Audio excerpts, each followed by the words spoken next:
আজকে এখানে যদি 2000 লোক হয়, 2000 লোকের 2000 সিজদা, 2000 রুকু, 2000 তাসবিহ তাহলিল গুলা ওই ব্যক্তিদের আমল নামার ভিতরে আল্লাহ তাআলা অটোমেটিক পাঠাইতেছে। জোরে জোরে বলেন সুবহানাল্লাহ। এমন সওয়াবের ভাগী, এমন সওয়াবের আশাবাদী সবাই আমরা হইতে চাই না। এই জন্য অনেকে আছে সন্তানের জন্য এত মায়া, সন্তানের জন্য কত কিছু রেখে দাও। এই সন্তান তুমি মরার পর এই সন্তান তোমার কাছে আসবে কিনা জানি নাই।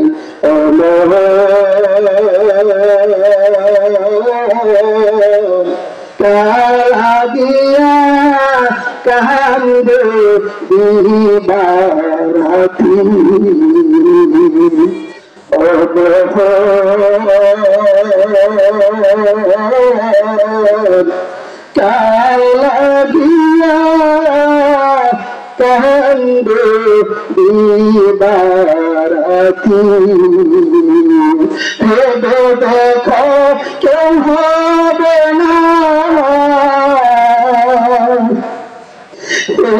দেখো কেউ হবে না তোমার সঙ্গের সাথী।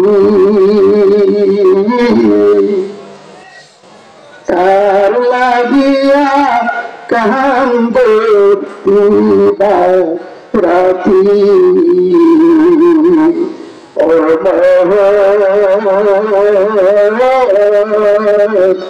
তার লাগিয়া কান্দে দিবারতি। আমাদের চোখের সামনে গতকালকে একটা নিউজ করেছি, 4টা সন্তান ধরে আমেরিকা থাকে। বাবা ছিল বড় ডাক্তার হওয়ার পরে সন্তানগুলা পড়ায় 2.5 কোটি টাকা, ঢাকার 2.5 কোটি টাকা বাসা বিক্রি করে তারা আমেরিকায় চলে গেছে। মা মারা গেছে, বাবাটা বৃদ্ধাশ্রমে থাকে। বাবার খোঁজ খবর 4টা সন্তান নেয় না। বাবা আবার আক্ষেপ করে চোখের পানি ছেড়ে বলতেছে, আমার সারাটা জীবন ডাক্তারি করেছি, ইবনে সিনায় পিজি হাসপাতালে, 3টা হাসপাতালের নাম বললো, বড় বড় হাসপাতাল, বড় ডাক্তার ছিলেন। বড় ডাক্তার হওয়ার পরও ছেলেগুলাকে বড় বড় দামি দামি চাকরিজীবী বানানোর পর এই সন্তানগুলা আজকে বাংলার জমিনে বাবাকে রেখে কোথায় চলে গেছে বলে আমেরিকা থাকে।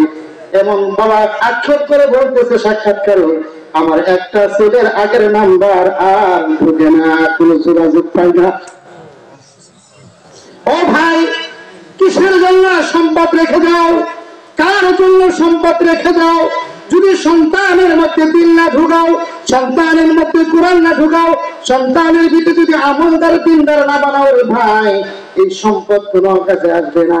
এই জন্য আপনাদেরকে বলে যাই, এই জন্য ভাই বুঝুক, এই সম্পদ থাকতে আপনার সন্তান আপনার জন্য করবে কিনা কোনো গ্যারান্টি নাই, আপনার জন্য দান সদকা করবে কিনা গ্যারান্টি নাই।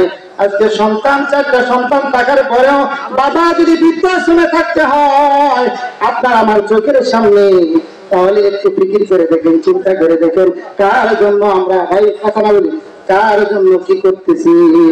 এই জন্য খুশি খুশি পাবেন। এই পাশে তো রাস্তার এই পাশে তো নাই, এই পাশে কিছু জায়গা আছে, পূর্ব পাশেও জায়গা আছে। যারা পারেন 1 কাঠা 2 কাঠা, অনেকের অমর সম্পদ আল্লাহ দিচ্ছেন নাই বলেন। এই সম্পদ গুলা যার 1 একর জমি আছে, ওই ব্যক্তি যদি নিয়োগ করে আমি এই বছর 1 কাঠা জমি বিক্রি করে ভিক্ষা মাঠের জন্য এক পাশে একটু জায়গার ব্যবস্থা করব। যার 2 একর জমি আছে, ওই ব্যক্তি যদি মনে মনে করে যে আমি 2 কাঠা জমি বিক্রি করে আমাদের জন্য পাশে আরেকটা জায়গার একটু ব্যবস্থা করব, আমি কবরে চলে যাব, মানুষগুলো নামাজ পড়বে, কিয়ামতে আসবে, আমার জন্য দোয়া করবে, সিজদা করবে, এমন কোন হৃদয়বান ব্যক্তি এই মাঠের মধ্যে আছে কি? একটু হাত তুলে দেখা।